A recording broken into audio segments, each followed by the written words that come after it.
വൈറ്റിലയിൽ ഒരു മസ്ജിദ് ഉണ്ട് മുജാഹിദുകാർക്ക്. ആ പള്ളി ഉണ്ടാക്കാൻ തുടങ്ങുന്നു എന്ന് വന്നപ്പോ വൈറ്റിലയിൽ വന്നിട്ട് വേഗം ഒരു സുന്നി പള്ളി AP പള്ളി ഉണ്ടാക്കി. അങ്ങനെ 2 പള്ളികളവിടെ. രണ്ടും നടക്കട്ടെ, അതിലും നമുക്ക് വിരോധമില്ല. മുജാഹിദ് പള്ളിയിൽ നിന്ന് ഖുതുബയും കഴിഞ്ഞ് ഇങ്ങനെ വരുന്ന 15 വയസ്സുകാരനായ ഒരു കുട്ടിനോട് സുന്നി പള്ളിയിൽ നിന്ന് ഖുതുബ കഴിഞ്ഞിരുന്ന ആചാര്യ ചോദിച്ചു, മോനെ ഇജ്ജ് ഇവിടുന്നാ വരുന്നത്? അപ്പൊ ഞാൻ സലഫി പള്ളിയിലാ വരുന്നത്. ഓ, നീ സലഫി പള്ളിയിലാ പോകാറുള്ളത്? അതെ. എന്തേ അങ്ങനെ?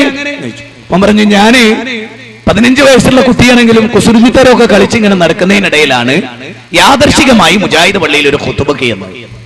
അന്നത്തെ ഖുതുബ വിദ്യാർത്ഥി സമൂഹവുമായി ബന്ധപ്പെട്ട കാര്യമായതുകൊണ്ട് എന്റെ മനസ്സിൽ അത് അഗാധമായി പതിച്ചു. പിന്നെയുള്ള എല്ലാ വെള്ളിയാഴ്ചയും ഞാൻ അവിടെ പോകാൻ തുടങ്ങി. അങ്ങനെ ഞാനൊരു നല്ല കുട്ടിയായിട്ട് ഇങ്ങനെ വളരെയാണ്. അപ്പോ അദ്ദേഹം ചോദിച്ചു, ഇന്ന് എന്തായിരുന്നു മോനെ ഖുതുബ? ആ കുട്ടി പറഞ്ഞു, ലൻ തനാലുൽ ബിർറ ഹത്താ തുൻഫിഖു മിമ്മാ തുഹിബ്ബൂൻ എന്ന ആയത്തും വിസ്തീരിച്ചിട്ടായിരുന്നു 3-ാം അധ്യായം സൂറത്ത് ആൽ ഇംറാൻ 92-ാമത്തെ വചനമാണ്. ആ ആയത്തിറങ്ങിയപ്പോ അബൂ തല്ലത്തുൽ അൻസാരി ബൈർവാവ് തോട്ടം ദാനം ചെയ്തു. കാരണം ആ ആയത്തിന്റെ അർത്ഥം നിങ്ങൾക്ക് പുണ്യം നേടാനാവില്ല, നിങ്ങൾക്ക് ഇഷ്ടപ്പെട്ടത് അള്ളാഹുവിന്റെ മാർഗത്തിൽ ചെലവഴിക്കുന്നത് വരെ എന്നാണ് ആ പറഞ്ഞതിന്റെ അർത്ഥം. എന്നിട്ട് ആ കുട്ടി പറയുന്നുണ്ട്, അങ്ങനെ സഹാബികളൊക്കെ ദാനം ചെയ്തു. ഈ ആയത്തിറങ്ങിയപ്പോ ഞാനും എന്റെ ഒരു വസ്തു ദാനം ചെയ്യാൻ പോവുകയാണ്. അത്ര അപ്പോ അയാൾ കൗതുകത്തോടെ നോക്കി. കുട്ടി തിരിച്ചു ചോദിച്ചു, ആചാര്യ ഇന്ന് എന്തായിരുന്നു ഖുതുബ? അപ്പൊ ആചാര്യ നല്ല ഒച്ചയായിരുന്നു, എന്ത് നല്ല ശബ്ദമാണ് മുസ്ലിയാർക്ക്. അപ്പൊ കുട്ടി ചോദിച്ചു, ആചാര്യ നിങ്ങൾ എത്ര കൊല്ലായി സുന്നി പള്ളികളിൽ നിന്ന് ഖുതുബ എടുക്കണ്? 19 കൊല്ലായി. നിങ്ങൾക്ക് എന്തെങ്കിലും മനസ്സിലായിട്ടുണ്ട് ആചാര്യ? ഇല്ല, ഒന്നും മനസ്സിലായിട്ടില്ല. ഇനി നിങ്ങൾക്ക് കേൾക്കണോ? ബാബരി മസ്ജിദ് പൊളിച്ചു 1992 അന്ന് അത് പൊളിക്കാൻ വേണ്ടിയിട്ട് കരസേവ നടത്തിയ കൂട്ടത്തിൽ ഒരു കരസേവകൻ, ഒരു ശിവസേനക്കാരൻ ഷാർജയിലെത്തി. ഇത് എന്റെ വകയല്ല, പത്രത്തിൽ വലിയ ന്യൂസായിരുന്നു. ഷാർജയിലെത്തിയപ്പോ അവിടെ ബിലാൽ ഫിലിപ്സിന്റെ ഇംഗ്ലീഷ് ഖുതുബ, ഹുസൈൻ സലഫിയുടെ മലയാള ഖുതുബ, കർണാടകയിലുള്ള ഷെയ്ഖിന്റെ ഹിന്ദി ഖുതുബ, അതുപോലെ തന്നെ തമിഴിലെ ഖുതുബ, അങ്ങനെ വ്യത്യസ്ത ഭാഷയിലെ ഖുതുബയുള്ള സ്ഥലമാണ് ഈ ഷാർജ എന്ന് പറയുന്ന സ്ഥലം. അപ്പൊ ഈ കരസേവ നടത്തിയ മനുഷ്യൻ ഹിന്ദിയിൽ ഇങ്ങനെ ഖുതുബ കേൾക്കുക ഈ പള്ളിയുടെ പരിസരത്ത്. അങ്ങനെ അയാൾ തുടർച്ചയായി 2-3 വെള്ളിയാഴ്ചകൾ വന്നു. നല്ല പ്രസംഗമാണ് ഷാർജയിലെ ഷെയ്ഖിന്റെ. എനിക്ക് അദ്ദേഹത്തിന്റെ പേര് മറന്നു, ഞാൻ അദ്ദേഹത്തെ പോയി പരിചയപ്പെട്ടിട്ടുണ്ട്. ആ മനുഷ്യന്റെ ഖുതുബ നല്ല, അദ്ദേഹത്തിന്റെ കേസറ്റ് നല്ല സെലഫിയാണ് അദ്ദേഹം, എല്ലാ ഭാഗത്തും ജനങ്ങൾ എത്തിക്കാറുണ്ട്. അത്ര നല്ല പ്രസംഗമാണ് അദ്ദേഹത്തിന്റെ. അപ്പൊ അദ്ദേഹത്തിന്റെ പ്രസംഗം കേട്ട് ഈ കരസേവക്കാരൻ ഇസ്ലാം മനസ്സിലാക്കി. അങ്ങനെ അയാൾ ഇസ്ലാം സ്വീകരിച്ചു. തലശ്ശേരി പള്ളിയിൽ, കോടതി പള്ളിയിൽ കുറച്ചു കാലം എനിക്ക് ഖുതുബ നടത്താൻ അവസരം ഉണ്ടായിരുന്നു. ആ ഖുതുബ നടത്തുന്നതിനിടയിൽ 1-2 വെള്ളിയാഴ്ച വെള്ളക്കുപ്പായക്കെട്ട് ഒരു മനുഷ്യൻ പള്ളിന്റെ പുറത്ത് ജനലിനോട് ചാരി ഇങ്ങനെ നിൽക്കുകയാണ്. 2 വെള്ളിയാഴ്ചകൾ കഴിഞ്ഞ് 3-ാം വെള്ളിയാഴ്ച ചോദിച്ചു, ഏയ് എന്താ പുറത്തേക്കാണ്? 2 ആഴ്ചയല്ലോ. ഖുതുബ കഴിഞ്ഞതിന് ശേഷം അയാൾ പറഞ്ഞു, എന്റെ പേര് ശിവൻ എന്നാണ്, ഞാൻ ഖുതുബ കേട്ടിട്ട് ഇസ്ലാമിനെ പറ്റി പഠിക്കാൻ വന്ന. അയാൾ ഇന്ന് നല്ലൊരു മുസ്ലിമാണ്, നല്ല മനുഷ്യനായിട്ട് ജീവിക്കുകയും ചെയ്യണം. ഇപ്പൊ സൗദിയിലാണ്. ഇനി ശിവൻ എന്ന് പറഞ്ഞിട്ട് വേറൊരാൾ മെനയാന്ന് കൊടുത്തന്നെ തിരുവനന്തപുരത്ത് നമ്മുടെ കോഴിക്കോട് പഠിക്കുന്നു. അദ്ദേഹത്തെ അറിയാവുന്നവർ ഈ സദസ്സിലുണ്ട്. ഒരു എഞ്ചിനീയർ ആയിരുന്നു. കഴിഞ്ഞ 2 ആഴ്ചക്ക് മുമ്പ് ഇസ്ലാം സ്വീകരിച്ചു. ഞാനിത് പറയുന്നത്, ഞാൻ ചോദിക്കുന്നത്, സുന്നികളുടെ ഖുതുബ കേട്ടിട്ട് ഏതെങ്കിലും ഒരു മനുഷ്യൻ നന്നായിക്കോ? എന്റെ ചോദ്യമാണ്, തുറന്നുള്ള ചോദ്യമാണ്. വെള്ളിയാഴ്ച ഖുതുബ കേട്ടിട്ട് ഏതെങ്കിലും ഒന്നുകൂടെ തീർത്തു പറയണയാണ്. അതായത് വെള്ളിയാഴ്ച ജുമയ്ക്ക് പങ്കെടുക്കുന്നത് വരെ ചെയ്തുകൊണ്ടിരുന്ന ഒരു തെറ്റ് ജുമയ്ക്ക് ശേഷം ഏതെങ്കിലും ഒരു യുവാവ് തിരുത്തിയ ചരിത്രം അറബി ഖുതുബ കേട്ടിട്ടുണ്ടോ? കേരളത്തിലുണ്ടോ എന്നാ ചോദ്യം. കേരളത്തിൽ കണ്ടോ? അതാണ് ജാതി. നന്നാകുന്നില്ല, നന്നാക്കി നോക്കിയിട്ട് നന്നാകുന്നില്ല. കാരണം എന്താ? ഒരു മുജാഹിദ് ചെയ്യൂലത്.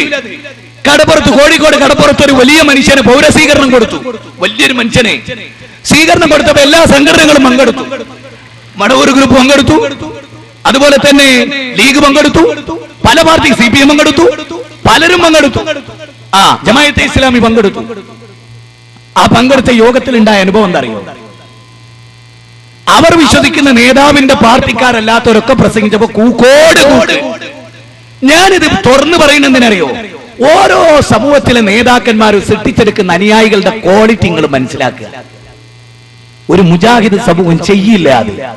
നിച്ച് ഓഫ് ട്രൂത്തിന്റെ ഏത് പരിപാടിയിലും കൈയടിക്കേണ്ട സാഹചര്യം പോലും അരുത്. അതാണ് മുജാഹിദ് പ്രസ്ഥാനം. ഇത് അത്ഭുതമാണ്. എനിക്കിത് അത്ഭുതമാണ്. ഞാനൊരു ചെറിയ മനുഷ്യനാണ്. പക്ഷേ ഈ പറയുന്ന കാര്യങ്ങളൊക്കെ ഒരു അത്ഭുതകരമായ കാര്യമാണ്. അങ്ങനെ വാർത്തെടുത്തൊരു സമയത്ത് എങ്ങനെ സാധിച്ചു? നിങ്ങൾക്കറിയോ, ഒരു ഖുതുബ വെള്ളിയാഴ്ച നടന്ന മുജാഹിദുകളുടെ ഖുതുബ എന്തായിരിക്കുന്നത്? ഭീമാപള്ളിയിൽ ഈ സംഭവം ഉണ്ടായി. ഞാൻ അതിനെതിരെ ശക്തമായി പറഞ്ഞു. എന്നാൽ അതോടൊപ്പം അനുയായികളോട് പറഞ്ഞു, അങ്ങ് പ്രവാചക തിരുമേനി കല്ലെറിയപ്പെട്ടിരുന്നു 10 ദിവസം. തായിഫിലെ എറിയപ്പെട്ടിരുന്നു. നിങ്ങൾക്കറിയോ, മഹാനായ സയ്യിദ് മൗലവി രണ്ടത്താണിയുടെ ചരിത്രത്തിലൂടെ കടന്നു പോകുമ്പോൾ ഓർക്കപ്പെടേണ്ട ഒരു ചരിത്രത്തിന്റെ വളരെ വ്യക്തമായ ഒരു കാര്യം. പൊന്നാനിയിൽ അദ്ദേഹം പ്രസംഗിച്ചുകൊണ്ടിരിക്കുമ്പോ അദ്ദേഹത്തെ തല്ലിച്ചതച്ച് മാലപ്പടക്കങ്ങൾ കഴുത്തിലിട്ട് തായോട്ട് മറച്ചിട്ട് ഓവുചാലിൽ വീണ് ചവിട്ടി താഴ്ത്തി അദ്ദേഹത്തെ. ആര്? RSSും BJPയും കോൺഗ്രസും ഒന്നല്ല, ഇവിടുത്തെ മുസ്ലിമീങ്ങൾ. ഏതോ പാർട്ടിക്കാരാവട്ടെ, ഇവിടുത്തെ മുസ്ലിമീങ്ങൾ. എന്നിട്ട് അദ്ദേഹത്തെ ഹോസ്പിറ്റലിൽ കൊണ്ടുപോയി അഡ്മിറ്റ് ചെയ്തു. അന്ന് സഖാവ് എംപിച്ചി ബാബ സാഹിബ് ചെന്നിട്ട് ചോദിച്ചു, സയ്യിദ് മൗലവി, നിങ്ങളുടെ തല്ലിയോലി അടിച്ചോലയോ ഒക്കെ നിങ്ങൾക്ക് അറിയാം, ഒന്ന് പറഞ്ഞു തന്നാൽ നമുക്ക് കേസെടുക്കാം. സയ്യിദ് മൗലവി വേദനിക്കുന്ന ഹൃദയം ശരീരമൊക്കെ ഉണ്ടെങ്കിലും സന്തോഷത്തോടെ സയ്യിദ് മൗലവി പറഞ്ഞു, ഇല്ല, എനിക്ക് അവരറിയാം, ഞാൻ പറയില്ല. കാരണം ഞാൻ മുഹമ്മദ് നബിയുടെ ഉമ്മത്തിൽപ്പെട്ട ഒരാളാണ്. ലഖദ് കാന ലക്കും ഫീ റസൂലില്ലാഹി ഉസ്വത്തുൻ ഹസന. മുഹമ്മദ് നബിയിൽ ഉത്തമമായ മാതൃകയുണ്ട് മനുഷ്യരെ നിങ്ങൾക്ക് എന്ന് സൂറത്ത് അഹ്സാബിലെ 21 പറയുകയാണ്. മനുഷ്യരെ, നബിയിൽ ഉത്തമമായ മാതൃകയുണ്ട്. സയ്യിദ് മൗലവി പറയാണ്, ഞാൻ അല്ലാഹുവിന്റെ റസൂലിന്റെ അനുയായിയാണ്, ആ റസൂലിനെ പിന്തുടരുന്നവനാണ്. അല്ലാഹുമ്മ ഗ്ഫിർ ലിഖൗമി ഇന്നഹും ലാ യഅലമൂൻ. തായിഫ് നബി അതാ പറഞ്ഞേ, കല്ലെറിഞ്ഞവരോട്, കൂക്ക് വിളിച്ചവരോട്, ബഹിഷ്കരിച്ചവരോട് അവർക്ക് വേണ്ടി പ്രാർത്ഥിക്കുക. അതുകൊണ്ട് പിൽക്കാലത്ത് സഖീഫ് ഗോത്ര ഇസ്ലാം സ്വീകരിച്ചു. സയ്യിദ് മൗലവി പറഞ്ഞു, ഞാനും അവർക്ക് വേണ്ടി പ്രാർത്ഥിക്കുക. ഇവിടെ പ്രിയപ്പെട്ട സുന്നി സുഹൃത്തുക്കൾ എന്റെ പ്രസംഗം ഇവിടെ കേൾക്കുന്നുണ്ടോ എന്ന് എനിക്കറിയില്ല. ഉണ്ടെങ്കിൽ നിങ്ങളോട്, നിങ്ങൾ ചിന്തിക്കുക, നിങ്ങൾ ആലോചിക്കുക. നിങ്ങൾ കല്ലെറിയുമ്പോൾ നിങ്ങൾ അബൂജഹലിന്റെ പാർട്ടിക്കാരായി പോകുന്നു അറിയാതെ. കാരണം കല്ലെറിഞ്ഞവർ അബൂജഹലിന്റെ പാർട്ടിക്കാരാണ്, കൂക്ക് വിളിച്ചവർ അബൂജഹലിന്റെ പാർട്ടിക്കാരാണ്. നിങ്ങൾക്കറിയില്ലേ, അബൂജഹലും കൂട്ടരും പറഞ്ഞതായി ഖുർആനിലെ 41-ാം അധ്യായം 26-ൽ പറയാ, ബേളുണ്ടാക്കിക്കോളി, കൂക്കിക്കോളി. ഖുർആൻ ഓർക്കുമ്പോ ലാ തസ്മഉ ലിഹാദൽ ഖുർആൻ, ഖുർആൻ ഓതി കേട്ട കൂക്കിക്കോളി, ബേളുണ്ടായിക്കോളി. അത് അബൂജഹലും കൂട്ടരും പറഞ്ഞതാ. ഇനി നിങ്ങൾ ആലോചിച്ച് നോക്ക്, ആ ചര്യ ഇക്കാലത്ത് ഒരു കൂട്ടർ പ്രാവർത്തിയാക്കിയ അതിന്റെ അർത്ഥം എന്താ? എന്താ അതിന്റെ അർത്ഥം? ഓലാര മില്ലത്തില? അബൂജഹലിന്റെ മില്ലത്തില്.